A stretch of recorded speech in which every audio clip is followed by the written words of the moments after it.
मछली कबाई कराबा मछली कैसे बनी हैं बताओ हमका बाप को। और गोपाल राय जी के बाद इन्हें हाँ अरे भाई हो तने को लिस्ट आइल बा देखो ना गोपाल राय जी हमरे खातिर रुकल बाबू जा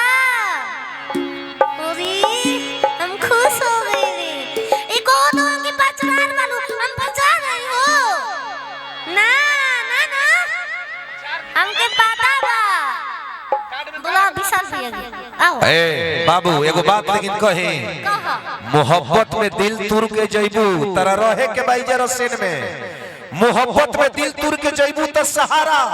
शराब हो जाई तहर खामोशी हमरा खातिर जवाब हो जाई अगर एजा से भाग जइबू त रसेन के हर भाइयन के तबीयत खराब हो जाई ऐसे भागने हमरो तोरा लेखा बढ़ा लेवे के बा बाबा ठीक ना लगे हमार मोच कहां से आई हैं हमार मोच कहां से आई है ना अब तो जो बैठ ना बैठम जो बैठ दूसरा के उठाई भम ते न चबे उठाई बाबा बोले जे तू एक कोई काम करे आ रे जा तू अरे तुम प्रोग्राम करे बनी रे पगली हम कना आज गाल में देखे खातिर मु तो ओए करे दे त तू बैठ ना बैठो तार प्रोग्राम ना बैठ ना बैठम तू डोंट हमरा के चलो तो के घर में बताए हां हमरा के जाए घर बताई है जा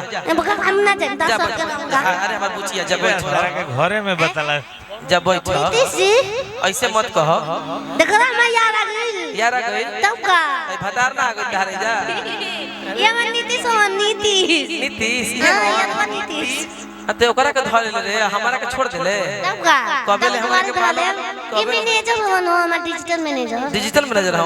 हम कौन मैनेजर है तू घर के मैनेजर हो चल तब ठीक था हां आवल जाओ तने उठल जाओ आप सब